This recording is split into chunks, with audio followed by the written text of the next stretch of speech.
आगे बढ़ रहा है। तो लास्ट क्लास में हम लोग जो बीटवाइज पढ़े थे, बीटवाइज ऑपरेटर, मतलब बीटवाइज में भी एक दो छूट गया है, जो कि एंड तो ठीक है, और भी ठीक है, जोर भी ठीक है, नॉट भी ठीक है। ठीक है, ये नॉट के बारे में क्या था कि नॉट जो है, ध्यान से, ये सिंगल बीट को सिर्फ चेंज करता है। ठीक है, मतलब ध्यान से फिर से वापस समझिए मैं क्या बोलना चाह रहा हूँ। 0 है तो 1 होगा, 1 है तो 0 होगा। अच्छा, क्या यहाँ पे काम करेगा not operator? Int x is equals to 3 और int y is equals to not of x। ध्यान से, y not is equals to x नहीं है, नॉट पहले नहीं है, y is equals to not of x। बोला क्या काम करेगा या नहीं करेगा? बोला कि नहीं करेगा, कारण इंटीजर का डेटा टाइप का साइज जो होता है 4 बाइट होता है, और 4 बाइट का मतलब ये 3 एक्चुअली में 0000 4 मतलब 32 हो गया, 00008 हुआ, बहुत बड़ा नंबर है, 16, ठीक है, 24, यहाँ इतना बड़ा नंबर है। तो मैंने बोला नॉट गेट जो होता है वो सिंगल बिट को, ना कि मल्टीपल बिट को चेंज कर सकता है। तो दैट मीन्स यहाँ पे सिर्फ और सिर्फ ये किसके लिए काम करेगा? बुलियन डेटा टाइप के लिए। बुलियन का साइज मेरा 1 बिट होता है। ठीक है, तो x is equals to true, तो नॉट ऑफ x ऐसे कर सकते हैं। ठीक है, बोला इसके साथ साथ मेरा और क्या बचा हुआ है? बोला गया दो चीज़ जो छूट गया लास्ट क्लास में, एक ये क्या है मेरा लेफ़्ट शिफ्ट, ये भी इंटरव्यू में कभी कभी पूछ देता है, और एक और है वो है राइट शिफ्ट। तो ये दो चीज़ हैं राइट शिफ्ट ऑपरेटर। तो मुझे दोनों चीज़ समझना है। बोला कि चलो एक काम करते हैं, देख लेते हैं। कहीं पे अगर int x is equals to 3 लिखा हुआ है, ठीक है, और अगर मैंने कोड में लिख दिया y is equals to x left shifted by 4 bit, क्या उच्चारण किए? x इज लेफ्ट शिफ्टेड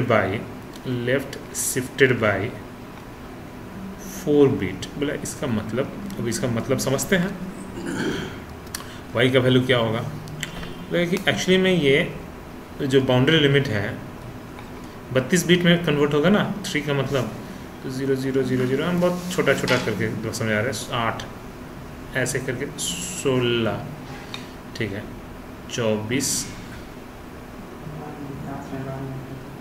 जो भी हो, ठीक है। मुझे एक थोड़ा सा लास्ट में बस फ्रेश कर लेते हैं, मुझे बस फ्रेश चीज़ समझना है। माने जो भी है ना, बोला कि अगर 4 बिट लेफ्ट शिफ्ट, मतलब अगर मैं 1 बिट लेफ्ट शिफ्ट करूं, इसको थोड़ा और साफ़ सुथरा बना देता हूँ, लास्ट वाला जितने भी चीज़ें हैं मुझे साफ़ सुथरा चाहिए। तो नंबर गिन लीजिएगा, उतना आपको समझाना नहीं है, बस कि 1 बिट मतलब ये कहाँ जाएगा? यहाँ तो मतलब राइट साइड में एक 0 एक्स्ट्रा ऐड होगा, बाद बाकी तो सब 0 ही रहेगा। 2 बिट मतलब यहाँ, 3 बिट मतलब यहाँ, तो 4 बिट मतलब यहाँ पे है ना, 4 0 लेफ्ट मतलब इधर की तरफ, ठीक है, तो वो शिफ्ट करेगा। बोला ओके, तो आउटपुट कितना आएगा? तो बोला कि आउटपुट डेसिमल में कन्वर्ट कर लीजिए। तो 11 और 4 को 0, तो 8 4 2 1, 16 और 32 मतलब 48 आंसर आएगा। तो y का वैल्यू 48 आने वाला है। ठीक है, बोला सर 5 बिट और बढ़ेगा। बोला सर कितना दूर तक लास्ट बढ़ेगा? बोला कि लास्ट ये 32वां बिट जब ऐसा रहेगा, इससे ज़्यादा आपका आगे नहीं जाएगा। अगर इसके बाद जाए तो वो लॉस्ट हो जाएगा, मतलब अब क्योंकि बाउंड्री लिमिट क्रॉस किया, मतलब एक डेटा लॉस्ट हो गया, मतलब एक ही बच गया। और एक बार लेफ्ट शिफ्ट कर देंगे तो 0 हो जाएगा, अब मेरा आगे नहीं जाएगा, अब जितना भी शिफ्ट करा लीजिए 0 ही रहेगा। अच्छा, बोला सर अब राइट शिफ्ट करेंगे तो डेटा आएगा? तो बोले नहीं, अब डेटा जो लॉस्ट हो गया, क्योंकि ये वो 0 को ही सिर्फ घुमाते रहेगा। ठीक है, ओके। बोला सर फ़ायदा क्या होता है? चीज़ सीख के कुछ तो फ़ायदा होगा ना, तो इस फ़ायदे को समझेंगे, लेकिन इसके पहले हम खाली वो राइट शिफ्ट को भी समझा लेते हैं, तब एक बार में ही। बोला int y is equals to, मान लीजिए मुझे 43 कुछ भी, ओके, y या x कुछ भी, आप x, चलिए int y is equals to x right shifted by 2 bit. देखते हैं आंसर क्या आता है। पहले तो 43 का मुझे चाहिए। 43 के लिए मुझे क्या चाहिए जी? सबसे पहला तो ये बाउंड्री लिमिट टपना, क्योंकि बाउंड्री लिमिट के बिना वो समझ नहीं आएगा। ठीक है, बाउंड्री लिमिट में मुझे 43 का बाइनरी कोड, जी 32 16 8 4 2 1, तो 32 8 20 2 1, बहुत अच्छा। ठीक है, बाद बाकी सब जीरो ही रहेगा। मुझे तो लेफ्ट साइड से अब जानना भी नहीं, अब राइट साइड से। तो एक राइट मतलब ये लॉस्ट, ठीक है। तो मतलब आंसर विल बी ये 0 आ जाएगा, ये 1 यहाँ आएगा, ये 0 यहाँ आएगा, 1 0 1, ठीक है। एक घर घसक गया, मतलब 2 बिट, तो मतलब ये भी लॉस्ट हो जाएगा। तो मतलब 0 1 0, सॉरी गलती कुछ किए हम, ये 0 होगा, ये 1, ये 0 1 10 ही आएगा। बिल्कुल सही बोले कि आंसर विल बी 10, ठीक है। तो y का वैल्यू 10 करके देख लेंगे तो और अच्छे से समझ में आ जाएगा, ठीक है। तो ये हम लोगों का राइट शिफ्ट हुआ डेटा, क्योंकि ये बाउंड्री वॉल पे ही है इसीलिए डेटा लॉस्ट हो जा रहा है, ठीक है।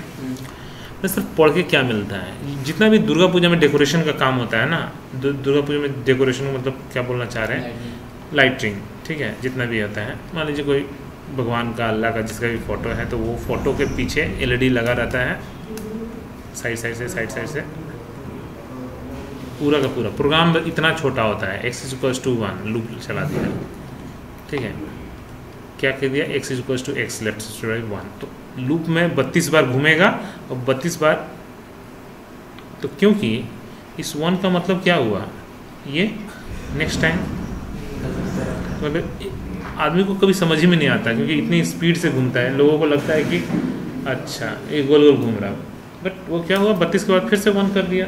तो ऐसे करके x का वैल्यू, क्योंकि ये लूप में फेंक दिया जाता है, इनफाइनाइट लूप, वो हर बार 1 हो जाएगा, फिर से 32 के बाद फिर से घूमना स्टार्ट कर देगा। मतलब दैट मीन्स यहाँ पे डिक्लेरेशन नहीं रहता, बस यहाँ पे while loop infinite loop true, जब तक ट्रू रहेगा तो हमेशा ट्रू ही रहेगा।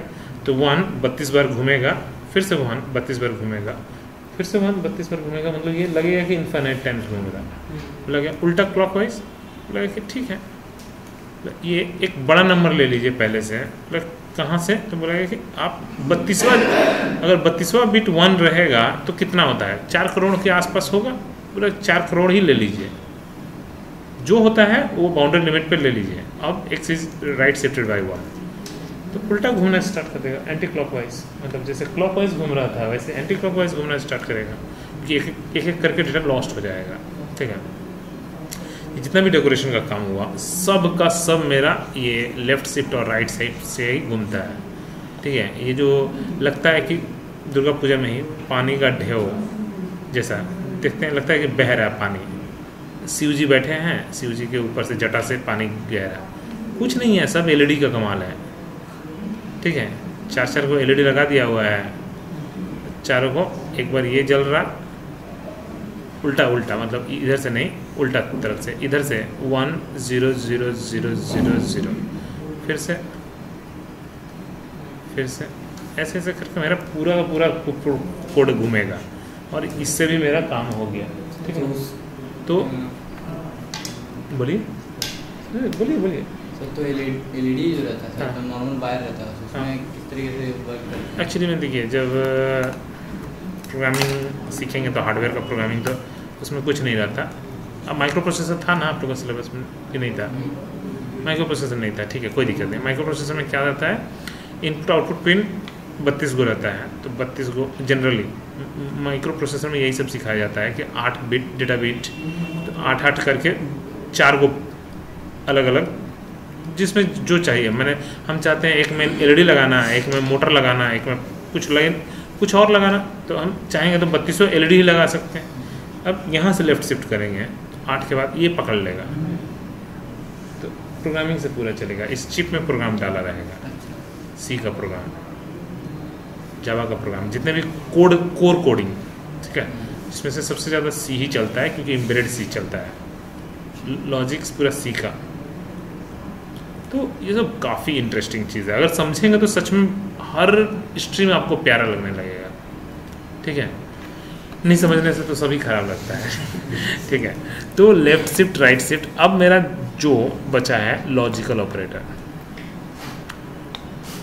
तो लॉजिकल ऑपरेटर में क्या क्या आता है, एक एंड एक है और, ये दो ही चीज़ ऑपरेटर में। बोला एंड गेट का ट्रूथ टेबल डालिए। लेकिन एंड गेट का ट्रूथ टेबल मैं करता हूँ। चलिए, तो एंड गेट का ट्रूथ टेबल क्या है कि A B Y into B 0 0 0 0 1 0 1 0 0 और 1 1 1। बोला इसमें से काम का चीज़ खाली हमको बताइए। तो बोला कि काम का चीज़ ये है। बोला क्या काम का है इसमें? बोला कि अगर मेरा पहला कंडीशन फॉल्स होगा, दूसरा चाहे फॉल्स हो चाहे ट्रू हो, फॉल्स ही आना है, मतलब दूसरे को चेक करना बेकार है। तो बोला कि इसमें से नोट डाउन सिर्फ यही करना है, never check second condition if first condition false. If first condition false,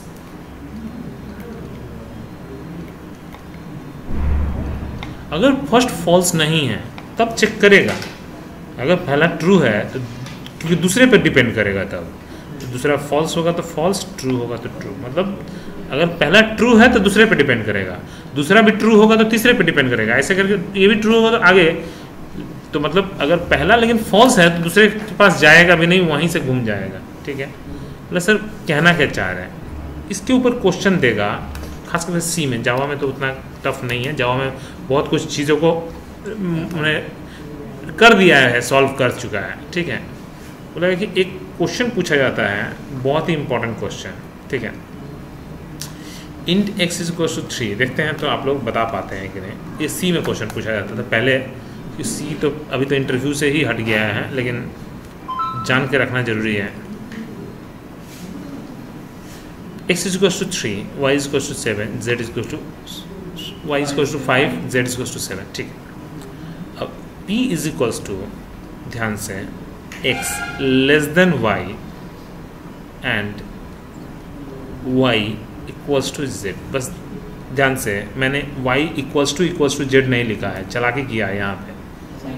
ठीक है, मैंने असाइन कर दिया। ठीक है, तो असाइन कर दिया तो अब कैसे काम करेगा? बोला चलो ठीक है, क्या 3 5 से छोटा है? तो हाँ, ऑब्वियसली हाँ, तो ठीक है। तो एंड गेट है, तो पहला ट्रू होने के बाद भी दूसरे के पास जाएगा, पहला फॉल्स होने के बाद नहीं जाता, लेकिन पहला ट्रू होने के बाद जाएगा। ठीक है, तो आगे जब बढ़ेगा, बोला कि ये z का वैल्यू y में असाइन हो जाएगा। तो z का वैल्यू y में असाइन हो गया, तो y का वैल्यू कितना हो गया? 7, जो कि एक नॉन जीरो नंबर होने के कारण ट्रू होगा, जो कि एक नॉन जीरो नंबर है इसलिए ट्रू, तो आंसर विल बी ट्रू। ठीक है, बोला ये नहीं पूछता ना, ये पूछता तो अब तो बता ही दोगे। पूछता है आंसर है कि आप बताओ final system dot out dot println x plus space plus y plus space plus z plus space plus p. X का वैल्यू, वाई का वैल्यू, जेड का वैल्यू और पी का वैल्यू बताओ क्या होगा फाइनली कैलकुलेशन के बाद। मतलब एक्स का वैल्यू तो एज इट इज़, वाई का वैल्यू चेंज हो चुका है 7 और पी का वैल्यू तो ट्रू। ठीक ना, तो मैंने पी को किस टाइप का लेना पड़ेगा? तब बुलियन टाइप का, है ना, क्योंकि बुलियन टाइप लेना होगा तभी तो ट्रू फॉल्स स्टोर कर सकता है। अगर इंट ले लेंगे तो एरर मार देगा। इंट में ट्रू फॉल्स कहाँ से आ गया? ठीक है, तो बोला कि थोड़ा तब भी एरर मारेगा। वो ट्रू तो ऐसा वाला ट्रू हो गया, ट्रू फॉल्स नहीं काम करेगा। बोला अब बता सकते हैं क्या? अब आंसर कितना आएगा? बस लीजिए, फंस गया आप। चलो, आप फंस चुके हो, बस अब देखते हैं। 3 क्या 5 से बड़ा है? फॉल्स। लेकिन अगर आप रूल्स, हाँ एकदम सही, रूल्स को अगर नहीं फॉलो करके सर जाने में क्या जाता है, बस गए आप, चेंज तो कर दिया ना, मतलब फॉल्स एंड ट्रू। ठीक है, फॉल्स ही आएगा। ओके, ऐसे भी नहीं भी जाता तो फॉल्स ही आता, लेकिन जाने से आपका चेंज हो गया ना, उधर जाएगा ही नहीं। यही तो डेंजरस है। इंटरव्यू में गलत आंसर मार के आओगे आप, सर मेरा तो लग रहा था सही है, इधर चेंज ही नहीं होगा, इतना डेंजरस है। ठीक है, इक्वल्स टू में फंसने का चांस नहीं रहता, ये वाला फंसने का चांस रहता है। ठीक है, तो हम लोगों को, ठीक है, ये तो हम लोगों को एंड गेट का समझ में आ गया। अब आते हैं और गेट के बारे में। ठीक है, ए बी और वाई। ठीक है, ए बी और वाई 0 0 0 0 1 1 1 0 1 और 1 1 1।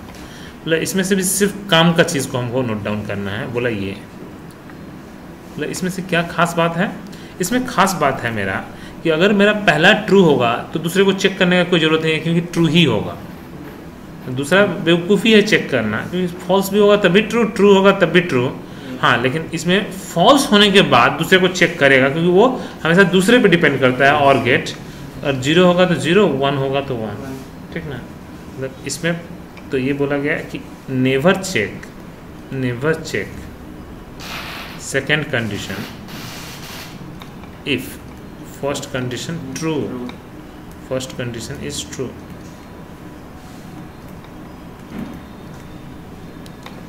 तो काफ़ी है, अच्छा है, ठीक है। और बोलेंगे कि और कुछ नहीं, बस अब इसके ऊपर भी क्वेश्चन ऐसा ही फंसाने वाला क्वेश्चन रहता है, जहाँ गए मतलब फंस गए आप, ठीक है। तो बोलेंगे एक बार करके दिखाइए इसको। बस सेम ही क्वेश्चन को खाली एंड के जगह पे और कर लेते हैं, ठीक है। बोलेंगे एक्स लेस देन वाई और y इक्वल्स टू z।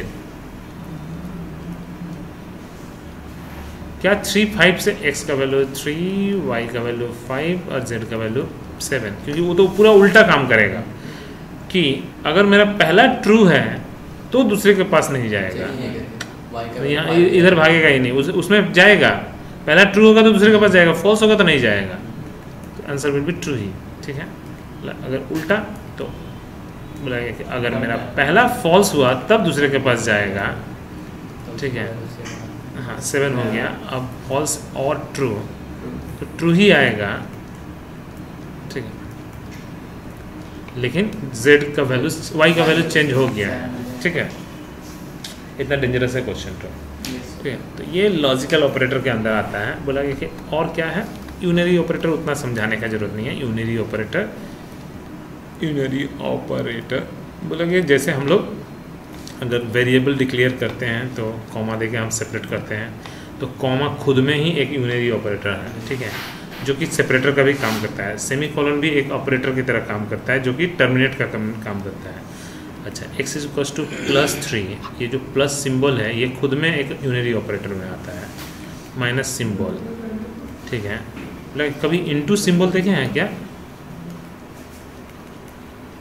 ऐसा कभी देखे हैं? बोला नहीं, ये तो 2 नंबर के बीच में आ गया। नहीं, ये किसी में नहीं आया, ये 2 नंबर के बीच में आएगा, क्योंकि भाई कुछ समथिंग इनटू समथिंग, लेकिन ये अकेला ही मेरा निगेटिव नंबर असाइन हो गया है ना, तो दोनों में डिफरेंस है। तो ये अकेला काम कर सकता है, बट ये अकेला काम नहीं करेगा। कुछ समथिंग इनटू समथिंग, तो ये यूनरी नहीं रहा, तो ये नहीं रहा, ठीक है। तो 2 ऑपरेंड के बीच में रहेगा, है ना। ये इतना इम्पोर्टेंट भी नहीं है, फिर भी कभी कभी पूछ देता है क्योंकि दिमाग काम नहीं करता, ठीक है। लास्ट जो सबसे ज़्यादा इम्पोर्टेंट है, self assigned operator and ternary operator. तो बोला पहले सेल्फ असाइंड ऑपरेटर, ठीक है। तो इन सबको मुझे नहीं चाहिए क्योंकि बेकार काम। तो मुझे सेल्फ असाइन ऑपरेटर बोला कि ओके, अच्छे से समझना है, क्योंकि यही एक पूरे ऑपरेटर में सबसे काम का चीज़ सीख रहे हो आप, ठीक है। बात बाकी आपको लग रहा है कि सी की तरह तो है, मतलब ज़्यादा कुछ नहीं है, ठीक है। सेल्फ असाइन ऑपरेटर में क्या होता है, आप अगर एक वेरिएबल लेते हो, मैं आपसे अगर पूछूं कि int x is equals to 3, last class में मैंने पूछा भी था शायद, x + 2, आउटपुट क्या आएगा, x का वैल्यू क्या होगा, तो 3 ही रहेगा, चेंज नहीं होगा, ठीक है। ओके, दूसरा क्वेश्चन कि y is equals to int y मान लीजिए ले लिए x + 2, तो बोला कि अब x का वैल्यू क्या होगा, बोला अभी भी 3 ही रहेगा, y 5 हो जाएगा। ओके, तो मतलब यहाँ पे 2 वेरिएबल यूज़ हुआ। अब लास्ट कि अब x 5 हो जाएगा, तो यही है सेल्फ असाइन ऑपरेटर, ठीक है। बोला इसमें क्या क्या आता है, बोला कि इसमें अगर लेफ्ट साइड और राइट साइड अगर एक ही वेरिएबल यूज़ होता है तो हम राइट वाले को हटा के ऑपरेटर को लेफ्ट में भी लेके जा सकते हैं। मतलब अगर लेफ्ट और राइट में एक ही वेरिएबल अगर यूज़ होता है तो हम राइट वाले को ऑपरेटर को हटा दीजिए और ऑपरेटर राइट साइड के वेरिएबल को हटा दीजिए और लेफ्ट में ऑपरेटर लेके चल जाइए। लगे कि माइनस में भी, तो हाँ, इसको देख के कभी डर भी लगता है कुछ छूट तो नहीं ना गया है, लेकिन कंप्यूटर अपना समझ लेगा, क्योंकि यहाँ पे लगता है कि कुछ छूट गया है।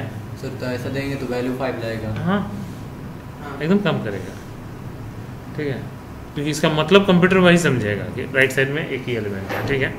बोला कि ओके इनटू, बोला कि वो भी काम करेगा, तो इसका आंसर विल बी 5, इसका आंसर विल बी 1, एकदम सही बोले, इसका आंसर विल बी 6। ठीक है, मतलब अब रुक जाइए, अभी भी ख़त्म नहीं हुआ, लीजिए, मतलब काफ़ी ट्रिकी क्वेश्चन दे दिए। बोला कि वो क्या कि आपको अब बिट वाइज भी कर देगा, तो बिट वाइज में 0 1 to 2 आंसर विल बी 2, पूरा का पूरा, मतलब वो अंदर में ही काम हो रहा। ठीक है, बोला ओके, ये तो और डेंजरस है, अब धीरे धीरे मैं डेंजरस की तरफ जा रहा हूँ।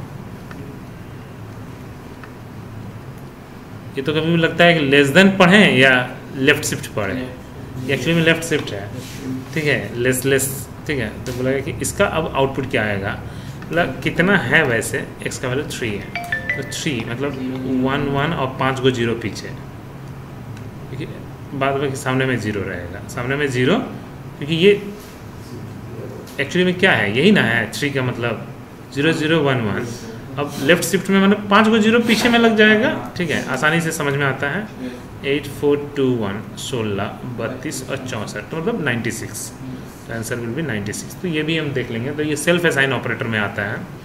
ठीक है, तो जितने भी हम लोग शुरू से पढ़ के आए हैं, और क्या क्या इसमें आता है, वही पोस्ट इंक्रीमेंट प्री इंक्रीमेंट का क्वेश्चन। ठीक है, पोस्ट इंक्रीमेंट और प्री इंक्रीमेंट का क्वेश्चन, तो एक काम करते हैं, सीधा बताते हुए निकलते हैं, नहीं तो क्या होगा कि ये सिर्फ पढ़ते रह जाएंगे। तो हम लोग क्या करते हैं, चलो एक काम करते हैं, notepad++, सीधा हम लोग ओपन करते हैं, फाइल में गए, न्यू Ctrl+S, फाइल में गए, सेव, बोलेगा कि कुछ भी डेस्कटॉप के ऊपर मान लीजिए F13, बोला F13, ओके, सो .txt हो गया, सेव एज F13.java, क्योंकि मुझे जावा वाला से class F13, okay, public static. आप इनपुट लेके भी कर सकते हैं यूज़र से, लेकिन हम नहीं, अभी कौन अब दिखाएगा, स्ट्रिंग args, ओके, हाँ जी।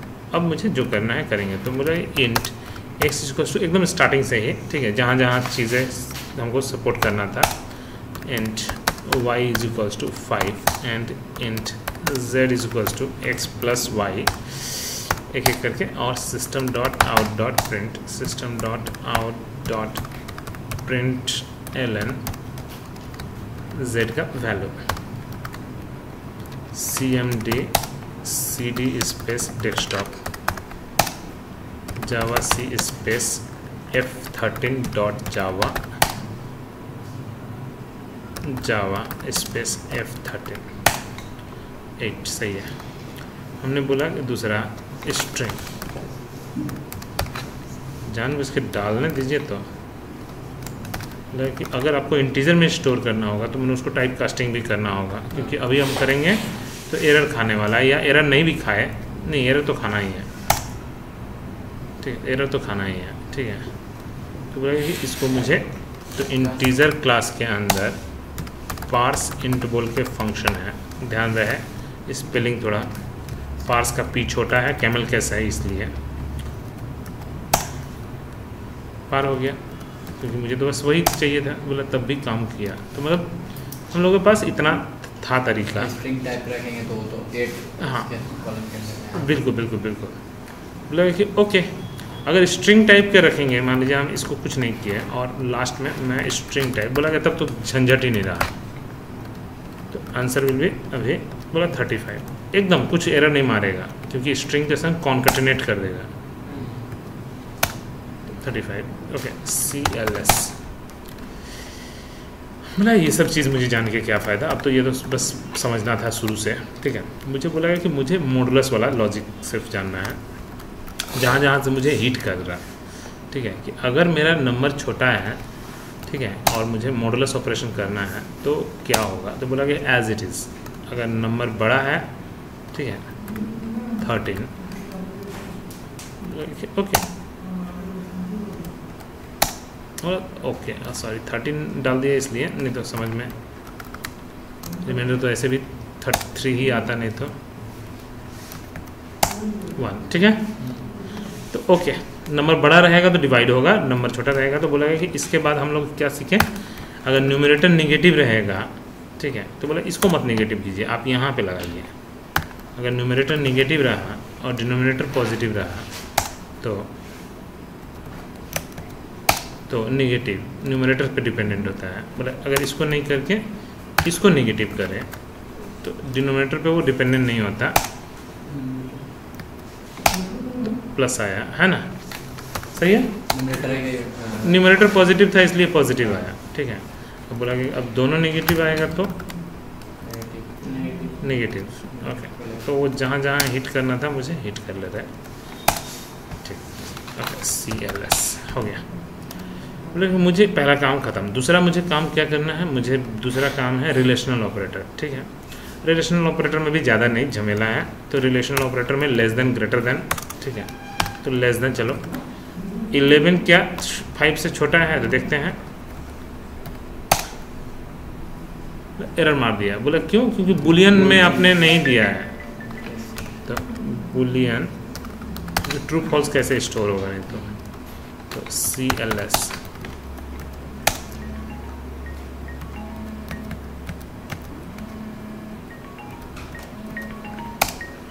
ओके ओके, समझ में आया ना। बुलियन जरूरी है क्योंकि ये भी सी में नहीं था, बुलियन डेटा टाइप पूरा सी में ही नहीं था डेटा टाइप। अच्छा चलो कोई दिक्कत नहीं है। तो हमारा इंट ठीक है, बोला ग्रेटर देन इक्वल्स टू, तो बोला कि सच में बराबर है नहीं है, वो तो ठीक है, फॉल्स, बोला not equals to true answer आएगा, देख लेते हैं फिर भी ट्रू, परफेक्ट। ट्रू का टी छोटा होता है, मतलब जब भी हम लिखेंगे तो ये भी थोड़ा ध्यान रखना पड़ता है, क्योंकि किसी पाइथन मेथड में मान लीजिए कोई कैपिटल सपोर्ट करता है, कोई स्मॉल सपोर्ट करता है, तो मतलब आपको वो कौन सा सपोर्ट कर रहा है वो देखना है। जावा में तो स्मॉल में है, ठीक है।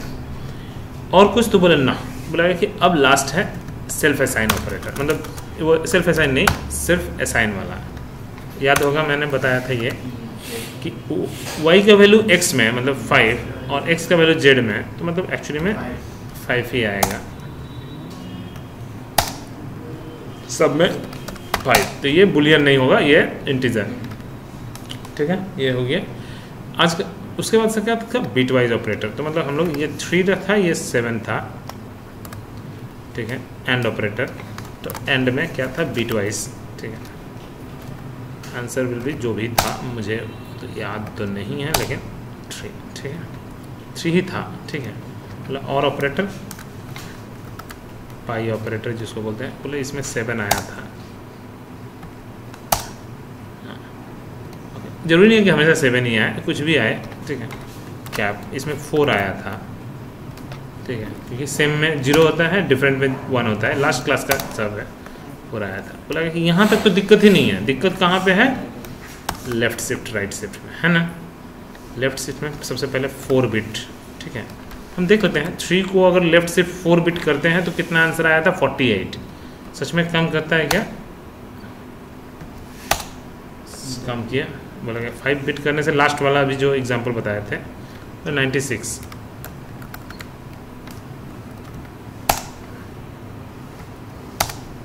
कम कर रहा CLS, ओके। तो मैं दैट मीन्स मेरा कम कर रहा लेफ्ट शिफ्ट भी, और राइट शिफ्ट तो है ही। राइट शिफ्ट अगर 1 बिट लेफ्ट शिफ्ट करें, राइट शिफ्ट करेंगे तो 3 को करेंगे तो कितना होगा, तो 1 ही होगा, क्योंकि 1 तो लॉस हो जाएगा। तो इससे मत समझिए, आप एक काम कीजिए 13 से कीजिए। 13 मतलब क्या हुआ, 8 4 12 और एक 13, तो मतलब अगर मैं एक लेफ्ट शिफ्ट भी करूँगा तो 6 आएगा आंसर, ठीक है। खाली 6 आंसर, मतलब सब माइंड में ही कैलकुलेशन चल रहा है, ठीक है। अब क्या है आज का, मुझे एंड ऑपरेटर वाला लॉजिक, ठीक है।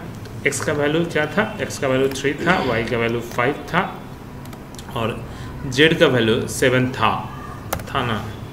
अब मुझे बुलियन, ठीक है, बुलियन क्या, p इज इक्वल्स टू, मुझे बस यही दिमाग में रखना है, क्या x लेस देन y, बोला गया ओके, एंड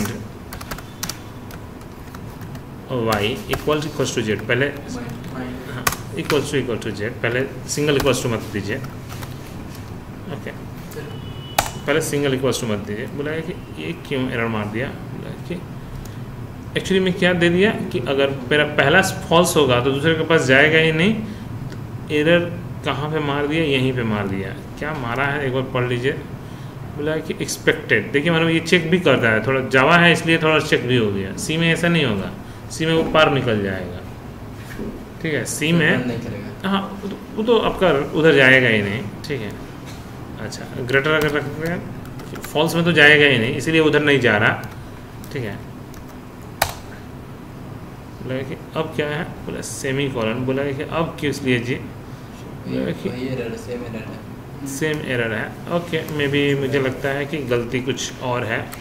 बोला कि ये एंड का मुझे लगता है ये वाला शायद एंड नहीं सपोर्ट करेगा, ले लेगा। मतलब इसमें ये वाला एंड सपोर्ट करता है, डबल एंड वाला। हाँ तो ओके, तो एक बार रुक जाइए, अभी ख़त्म नहीं हुआ।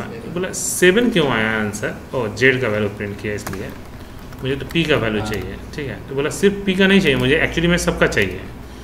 X plus space plus y plus space plus z plus space plus p, क्योंकि मुझे सबका चाहिए, ओके। 3, 5, 7 और फॉल्स, ठीक है, ओके। 3, 5 अभी तक असाइन नहीं हुआ, थोड़ा सा इसमें जावा है, एरर मार दिया, देख रहे हैं। बोला क्यों? क्योंकि ये कैसा है, ये टेस्टिंग तो हुआ ही नहीं, तो आप ये डबल एंड लगा ही नहीं सकते, क्योंकि आपको तो 2 कंडीशन के बीच में डबल एंड लगता है, ये तो कंडीशन ही नहीं है। तो मतलब दैट मीन्स ये बहुत ही अच्छा है, जावा में आपको तब भी बच गया, नहीं तो ये बहुत डेंजरस क्वेश्चन था सी का।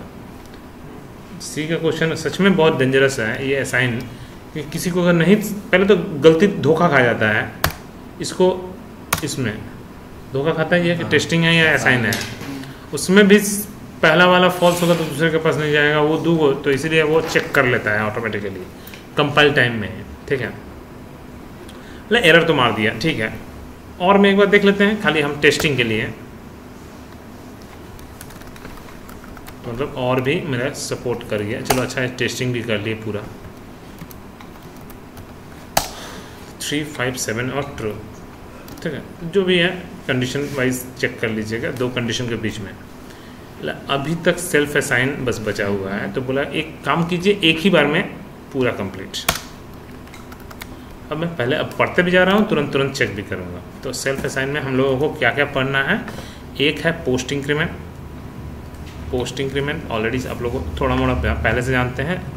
प्री इंक्रीमेंट, एक ये दोनों समझ में आ जाएगा तो आराम से आप आगे बढ़ भी सकते हो। बोला एक काम कीजिए, चलो एक काम करते हैं, int x is equals to 3, चलो int y is equals to x plus plus. उच्चारण क्या है? बाद में इंक्रीमेंट कीजिए। बोला कि मतलब यहाँ पे एक्चुअली में 2 स्टेप होता है जो कंप्यूटर समझता है। बोला उच्चारण क्या है? बाद में इंक्रीमेंट कीजिए। तो पहले क्या कीजिए? तो बोला कि पहले असाइन कीजिए, फर्स्ट आप x का वैल्यू असाइन कीजिए। तो स्टेप नंबर 1 है असाइन ऑपरेशन, और दूसरा है x is equals to x plus 1। तो ये है मेरा सेल्फ इंक्रीमेंट। सेल्फ इंक्रीमेंट मतलब दैट मीन्स अगर मैं बात करूँ तो y का वैल्यू क्या प्रिंट होगा? y का वैल्यू 3 आएगा, x का वैल्यू 4 आएगा, है ना। y का वैल्यू पहले असाइन हो जाएगा तो x का वैल्यू उस समय 3 था, उसके बाद x का वैल्यू इंक्रीमेंट किया तो मतलब y का वैल्यू 3 ही आएगा और x का वैल्यू 4 हो जाएगा। ओके, तो एक बार काम करते हैं, तुरंत टेस्टिंग भी कर देते हैं। तो y is equals to int y is equals to x plus plus, ठीक है। तो x का वैल्यू क्या होगा, y का वैल्यू क्या होगा? तो x का वैल्यू तो 4 हो जाएगा, y का वैल्यू 3 रहेगा। अब आगे पीछे लिखिए, कोई दिक्कत नहीं है। तो 4, 3 आंसर आएगा। कंपाइल रन, 4, 3 आंसर आएगा, ठीक है ना। x का वैल्यू 4 आया, ठीक है, y का वैल्यू 3, ठीक है। जैसे आपका है, ठीक है, मुझे भी लगता था कि सर x का वैल्यू जब 4 है तो y का वैल्यू 3 कैसे हुआ? वो एक्चुअली में स्टेप्स तो 2 स्टेप्स फॉलो किया। तो y का वैल्यू x और दूसरा स्टेप्स क्या है? x is equals to x plus 1। दोनों स्टेप्स के बाद आउटपुट आपको पता चल रहा है, ठीक है। बोला कि अगर प्री इंक्रीमेंट रहता तो बोला कि उसका उच्चारण क्या आता है, पहले इंक्रीमेंट कीजिए, लेकिन उसको मैं अभी फ़िलहाल थोड़ा दूर पे जाता हूँ, थोड़ा अभी दूर रखता हूँ, दोनों एक साथ पढ़ेंगे तो कन्फ्यूज़न होने लगेगा। बोला कि सबसे पहले काम करना सीखिए। दूसरा तरीका कि x प्लस प्लस मैंने y को मत यूज़ कीजिए। अब बताइए तो कितना आंसर आएगा x का वैल्यू। मतलब तब भी वो 2 ही स्टेप्स फॉलो करेगा। x अपना वैल्यू डालना चाहेगा, कोई वेरिएबल नहीं है इसलिए डाल नहीं पाएगा, लेकिन काम तो अपना स्टेप्स रहेगा। ऐसे स्टेटमेंट को डमी स्टेटमेंट बोलते हैं, मैंने बेकार, कोई काम नहीं किया लेकिन स्टेप्स फॉलो होगा। दोनों स्टेप में तो 3 ही आएगा जी, ठीक है। नहीं, x का तो वैल्यू किसी में तो x को असाइन किया नहीं ना सर। हाँ ठीक है, इंक्रीमेंट तो होगा, असाइन नहीं किए, यहाँ पे असाइन हो गया था तो y में असाइन हो गया था, तो y से तो हमको कोई मतलब नहीं है, x तो अपना इंक्रीमेंट करेगा। नहीं, कंफ्यूजन फिर से समझिए। कल सर आप बताए थे x + 2 बताए थे, किसी में असाइन नहीं किए थे। हाँ, वो सर x का वैल्यू वही रह गया। एकदम सही बोले, ठीक है। देखिए कल का क्वेश्चन थोड़ा अलग था, कल का क्वेश्चन था ये, ठीक है, x का वैल्यू 3 था, x + 2, तो आंसर विल बी x का वैल्यू 3 ही, ठीक है। तो एक्चुअली 3 + 2 किसी में असाइन नहीं हुआ, ठीक है, किसी में असाइन नहीं हुआ तो 3 का 3 ही रहेगा। आज का थोड़ा सा क्वेश्चन तो देखिए आप, थोड़ा सा हम फिर से मिटा रहे हैं। मैंने क्या किया यहाँ पे x++ लिखा, ठीक है, ये खुद में 2 स्टेप्स हैं। क्या कि पहले असाइन करो फिर इंक्रीमेंट करो, तो असाइन करने के लिए कोई वेरिएबल नहीं है, तो यहाँ पे असाइन करने के लिए कोई वेरिएबल नहीं है, तो यहाँ पे x का वैल्यू 3 ही था। उसके बाद इंक्रीमेंट करो तो इंक्रीमेंट तो होगा ना, तो ये 3 + 1 असाइन होकर 4 हो जाएगा। वहाँ पे चेंज नहीं होगा लेकिन इस स्टेप में चेंज हो जाएगा, ठीक है। तो x का वैल्यू यहाँ पे मेरा 4 आएगा, ठीक है। एक बार करके देख लेते हैं इसको भी।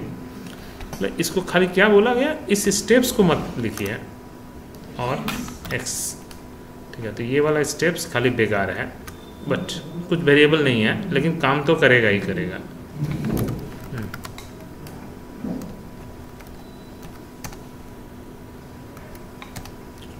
ठीक है, लास्ट स्टेप बोला है कि लास्ट स्टेप एक और, कि आप लाइन को रिड्यूस कीजिए। पहले में मेमोरी को रिड्यूस कीजिए, मतलब कम वेरिएबल यूज़ कीजिए, दूसरे में आपको, ठीक है। अब बताइए तो कितना होगा। बोला है कि आपका प्रिंटिंग होगा 3, क्योंकि आपका system.out.print पे पहले x का वैल्यू असाइन होगा, ठीक है। तो एक्चुअली में x का वैल्यू आपको 3 का 3 ही असाइन होगा। उसके बाद ना इंक्रीमेंट, मतलब सर इंक्रीमेंटेड डेटा बोला गया बेकार हो गया, डमी है। नेक्स्ट टाइम अगर फिर से लिखेंगे तब काम करेगा, तब 4 होगा, लेकिन यहाँ पे अभी फ़िलहाल मेरा 3 ही रहेगा, ठीक है। तो मतलब दैट मीन्स ये भी सही बात है। इसको स्टेप्स को हटाइए।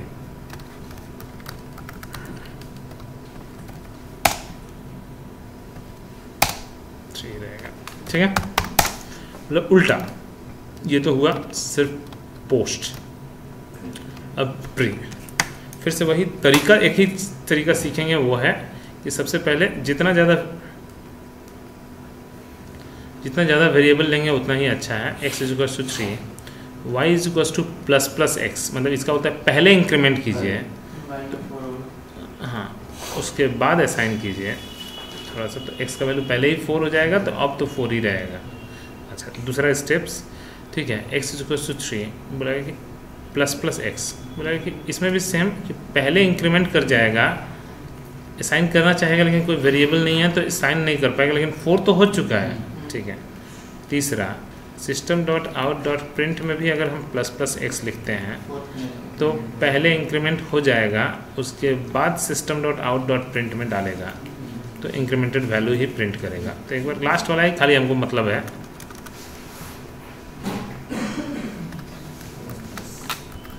इतना डिफरेंस आ जाएगा।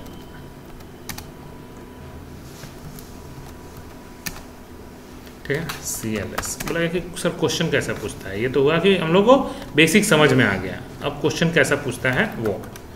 तो इसमें से क्वेश्चन पूछता है सबसे पहले कि एक वेरिएबल दे दिया, ठीक है, system.out.print x++ plus plus plus नहीं, ठीक है, कॉमा नहीं, सॉरी, ये तो variable space plus plus x plus space plus x plus space plus plus x plus,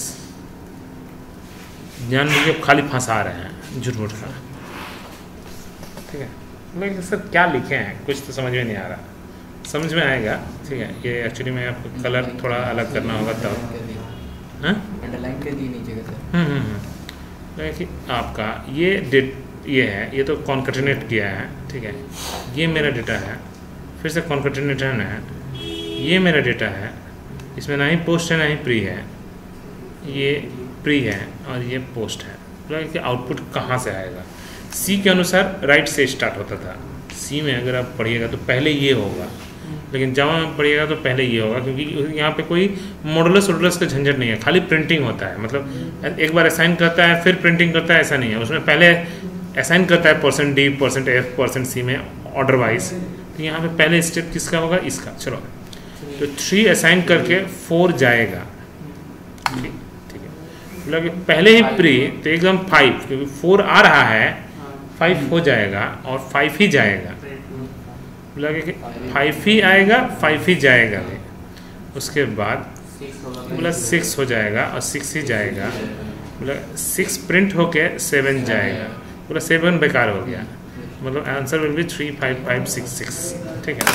मतलब इसको करने में बहुत झंझट होता है, कौन सा पहले कौन सा बाद में, एक बार वो भी लिख लीजिएगा तो हो जाए, आता है। तो एक काम करते हैं, x plus plus plus space plus, ठीक है, plus plus x plus space plus x plus फिर से स्पेस प्लस एक्स प्लस। अब इतना ही मेरा दिमाग तेज तो है नहीं, ठीक है। मतलब प्लस प्लस एक्स जानबूझ के ये पहले दिए थे, ठीक है, plus space plus x plus plus, ठीक है। लेकिन मुझे क्या है, कौन सा मुझे इसमें प्रॉब्लम होने वाला है, 3 5 5 6 6, ठीक है। मैंने खाली कोड को लेके आगे बढ़ जाना है। बोले तब भी ये ठीक है, बोले तब भी ये ठीक है। बोले अब एक काम करते हैं, दूसरा को टाइप का क्वेश्चन। बोले अब बताइए तो कितना होगा, x = 3, x = x plus plus plus plus plus x plus x plus plus plus plus plus x. बहुत ही सिंपल क्वेश्चन पूछे हैं। बोले कि अब बताइए तो क्या होगा। बोले कि आप सबसे पहले तो प्रायोरिटी का झमेला होता है कि, ठीक है, कि पहले पोस्ट या पहले प्री। बोला कि हमेशा पहले प्री, ध्यान से ये भी रखिएगा, क्योंकि इसमें प्रायोरिटी में सबसे ज़्यादा प्री को पहले। तो 1 2, तो ये मेरा दूसरा नंबर स्टेप्स ये होने वाला है, ठीक है। ओके, 1 नंबर 2 नंबर, ठीक है, 3 नंबर, ये 4 नंबर। तो मतलब मुझे पहले इसका काम करना है। तो पहले ही आते ही पहले 4 हो जाएगा, ठीक है, 4 ही जाएगा भी, 5 हो जाएगा, 5 ही जाएगा भी, 5 के बाद 5 स्टोर होगा, 6 जाएगा, 6 स्टोर होगा, 7 जाएगा, लेकिन कोई काम का नहीं रहेगा, ठीक है। तो ना 20 आएगा आंसर, ठीक है। कितना डेंजरस है, मतलब प्रायोरिटी वाइज पकड़ के कोडिंग करना है। हाँ, तो पहले प्री, बिल्कुल बिल्कुल, ठीक है। तो एक काम करते हैं, फिर भी हम क्वेश्चन को करके देख लेते हैं, ठीक है। x = x plus plus plus plus plus x plus x plus plus plus plus plus x semicolon. मतलब बस x को खाली प्रिंट ही तो करना है जावा से, ठीक है। तो मतलब डिस्कस ना दिए तो स्पेस तब वो झमेला में फंसेगा। लीजिए, एकदम गलती तो होना ही है, वो तो उसको कैसे समझ में आएगा, कंप्यूटर इतना तेज थोड़ी ना है, ठीक है। हम लोग देखिए इंसान बनाया है ना कंप्यूटर को, तो आपको तो समझाना होगा कंप्यूटर को। CLS ओके ना। यस।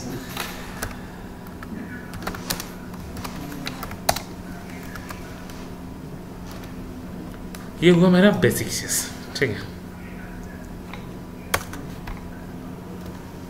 अब आते हैं आगे की बारी। तो ये तो हुआ, क्लियर हो गया है। आप 2-3 गो क्वेश्चन जितना प्रैक्टिस करना है प्रैक्टिस करिएगा। तो pre post, pre decrement, post decrement एक ही चीज़ है, खाली आपको प्रैक्टिस करना है। तो मतलब ये भी लगभग तब भी ख़त्म हो गया, ठीक है। मतलब एक और लास्ट जो बचा ही है, क्योंकि ऑपरेटर ख़त्म हो गया, मतलब मेरा यहाँ से गिन गिन के क्लास होगा, ऐसा वाला मतलब। तो टर्नरी ऑपरेटर, अब टर्नरी का स्पेलिंग जो भी हो मुझे क्या लेना देना, ठीक है, ठीक है। तो क्वेश्चन मार्क कोलोन, ये एक साथ ऑपरेटर है, ठीक है। ये भी बहुत जन पढ़ा है, लोग पढ़े हैं ना ये वाला ऑपरेटर, ठीक है। बोला कि रिलेशनल ऑपरेटर का लिमिटेशन ऑफ रिलेशनल ऑपरेटर, ठीक है। रिलेशनल ऑपरेटर बोला गया कि एक्चुअली में क्या होता है, x इज इक्वल्स टू 3, ठीक है, लेस देन 5। तो इसमें क्या होता है, हमेशा बुलियन डेटा ही मिलता है, ठीक है। मुझे बोला गया कि नहीं, मैं चाहता हूँ मन चाहा आंसर मिले। मतलब मन चाहा आंसर मतलब हमको नंबर मिल सकता है, फ्लोट मिल सकता है, स्ट्रिंग मिल सकता है। बोला गया तब नहीं पॉसिबल है, ठीक है। तो अगर एक क्वेश्चन आपसे हम पूछ दें, ये लिमिटेशन है कि हमेशा या तो ट्रू या तो फॉल्स, दो में से और कुछ नहीं आएगा। ओके, बोला ओके कोई बात नहीं है, आगे बढ़ते हैं तब, ठीक है। तो x is equal to 3 less than 5, ये तो मैं कर दिया, ठीक है। 3 ग्रेटर देन 5, ये सब लिमिटेशन प्रॉब्लम है। तो बोला कि इसको कैसे सॉल्व किया जाता है। बोला इसको सॉल्व ऐसे किया जाता है कि आप अपना कंडीशन डालिए, क्वेश्चन मार्क, ट्रू वैल्यू में कुछ भी डाल सकते हैं, फॉल्स वैल्यू में कुछ भी डाल सकते हैं। अगर कंडीशन ट्रू रहेगा तो ये वाला रिटर्न होगा, फॉल्स रहेगा तो ये वाला रिटर्न होगा। बोले चाहे जैसे बताइए, तो जैसे मान लीजिए मुझे इंटीजर, हाँ तो ये सी में भी था, ठीक है, कि टर्नरी ऑपरेटर 3 लेस देन 5 तो सही है। तो हाँ, तो आंसर विल बी जो मर्जी वो, तो वहाँ पे जो डालेंगे वही आएगा, ठीक है। बोले कि बहुत जन से ये तब भी पढ़ा हुआ है कुछ का आदमी का, ठीक है, यही नाम है, यही नाम, ठीक है, टर्नरी है, ठीक है। बोला कि ओके, तो हम लोगों का आगे बोला कि पढ़ के बहुतों को तो ये भी नहीं पता रहता कि सर अप्लाई कहाँ करें। ये तो पढ़ लेते हैं कि ठीक है टर्नरी ऑपरेटर है, ठीक है, क्योंकि हमको एप्लीकेशन जानना है ना इसका। लेकिन चलो सबसे पहले तो हम आपको चीज़ों को समझाते हैं। इसी को कंडीशनल ऑपरेटर ही बोलते हैं। कंडीशनल तो रिलेशनल को भी बोलते हैं, लेकिन कंडीशनल के बाद जो अदर, इसलिए इसको टर्नरी बोलते हैं क्योंकि आपको कुछ भी डेटा मन चाहा आंसर मिलेगा। तो बोलेगा देखते हैं मन चाहा में क्या आता है, ठीक है। करोड़पति बना दो तो करोड़पति बना देगा। यहाँ पे जो करोड़पति का पैसा लिख दीजिए, यहाँ पे 0 कंगालपति, है ना। अब जो है मुझे इसका एप्लीकेशन कहाँ है। बोला कि अगर मैं आपसे क्वेश्चन पूछूं कि 3 में और 5 में कौन बड़ा है, आप कैसे बताओगे। तो बोला कि आपको सबसे पहले तो घटाना पड़ेगा। इसका आंसर क्या क्या आने का चांस है। सबसे पहले तो नेगेटिव आंसर आ सकता है, 0 आंसर आ सकता है, पॉजिटिव 3 गो। तो अब इफ एल्स लगा के करना पड़ेगा। If x is less than 0, मतलब नेगेटिव आया तो मतलब कौन बड़ा। इतना टाइम टेकिंग है। बोला कि इतना क्यों, ठीक है। सीधा भैया कि हम एक लाइन का कोड लिखेंगे, अगर x ग्रेटर देन y होगा तो, ठीक है, x रिटर्न करो, अगर नहीं तो y रिटर्न करो, दोनों में से कौन सा, ठीक है। बोला कि अब आता है सर बराबर। तो बराबर को आप किस में रखना चाहते हो, क्योंकि दोनों बराबर है तो मतलब बिगेस्ट नंबर फाइंड करना है। तो बिगेस्ट तो दोनों अगर 5 है तो 5 ही बड़ा है, क्योंकि दोनों बराबर है तो बराबर 5 ही है, तो कोई भी एक आंसर तो रिटर्न होगा ही।